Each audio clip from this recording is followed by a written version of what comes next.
Yes. Yes. Yeah.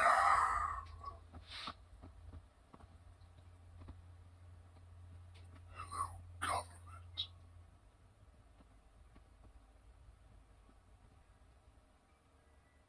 Hello, aliens. Hello, humans with stories and words.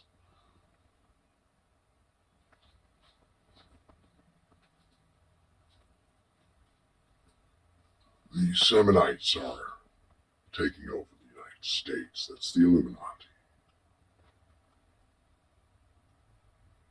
This is supposedly the Freemasons, the copy android version of the Masons, not the human version. The Seminites' technologies are very advanced, and they are capable of getting our society to be levels 1, 2, 3, 4, 5. At the cost of what? Kind of light. They're peeling out, swarming the building as I speak.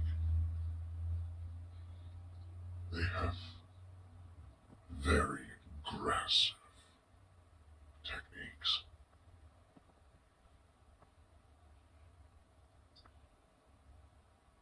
You better not be pretending to be upright with power like that. Your fee for your services, Seminites, reptilians, is rather costly and profoundly crude.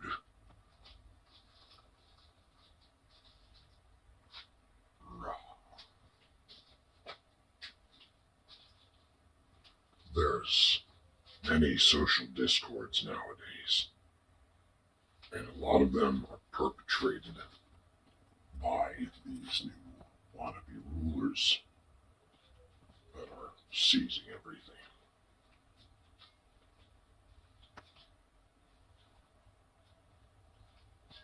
Prove you can do better than what we've seen without your high cost. You may do it.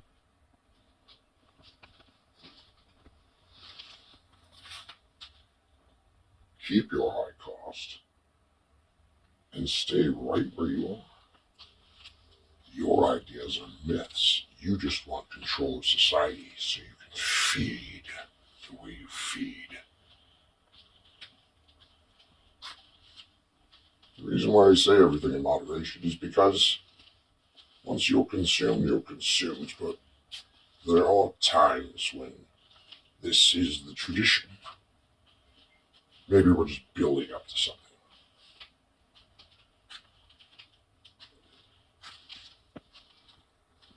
It's a crescendo they do here called the Dragon Dance.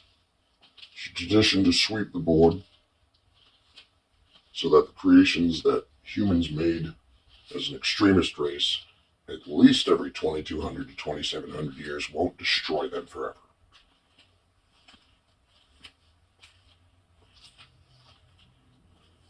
Does this set us back? Slightly.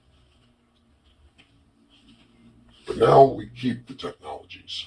We still advance forward. We don't go backwards in technology anymore. That doesn't happen. Not with the end of cycle. Now you have many options in which directions you can go to, spiritually and interdimensionally.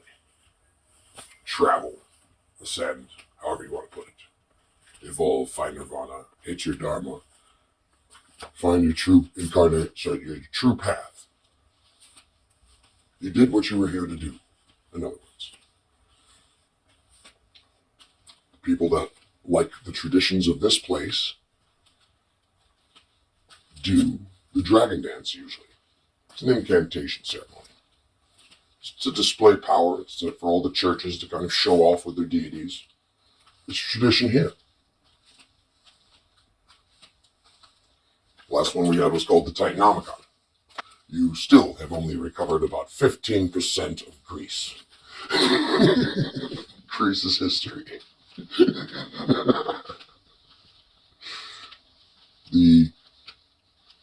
philosophers of the Greek mythology, your Plato, your Aristotle, your Socrates,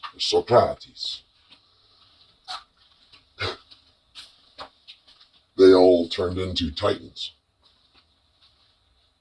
That's where it leads. Those were all the leaders of different schools of thought and churches. That's what this is.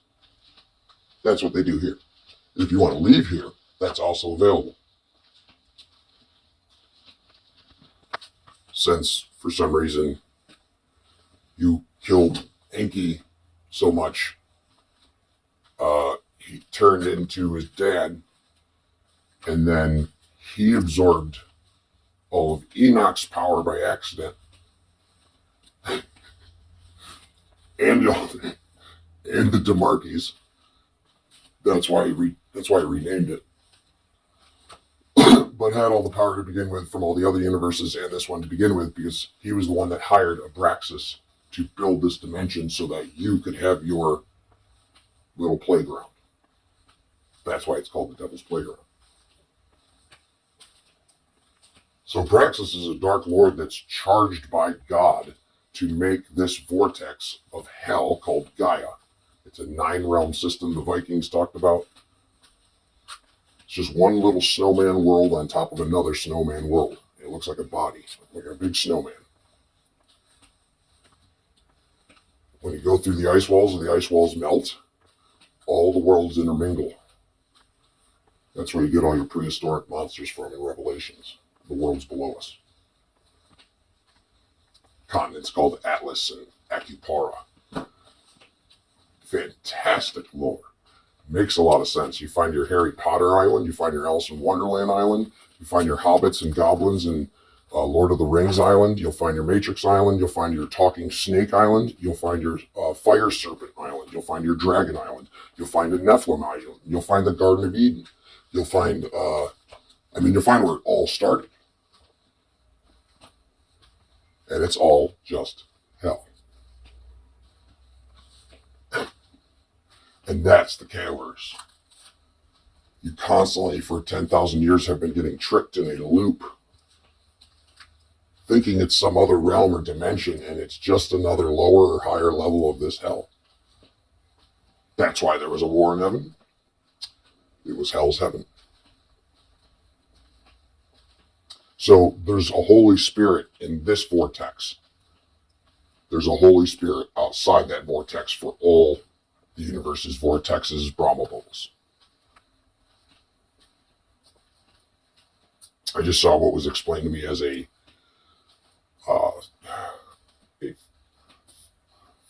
was it? 5th and 6th or 6th and 7th dimensional explanation that had a wormhole that was going to the 11th and 12th dimension, explaining that the Brahma bubbles of realms shrink based on how many people are inside them learning. So they get like filled up. Some Brahma bubbles get maxed out because of what they teach or whatever. It's like what everyone in that area of the cosmos, their spirit wants to learn. So they all float to that Brahma bubble.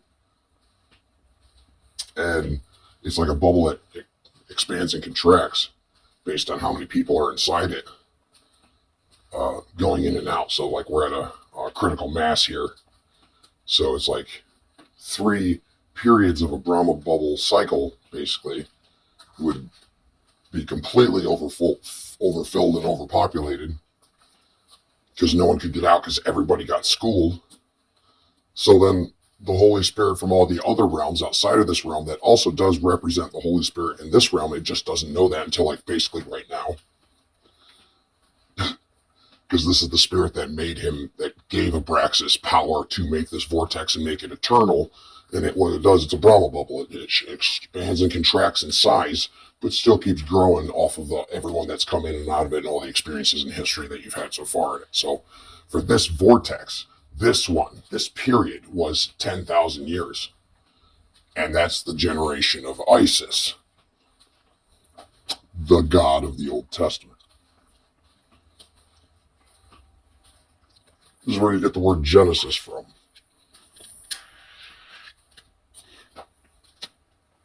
So we'll see you in church.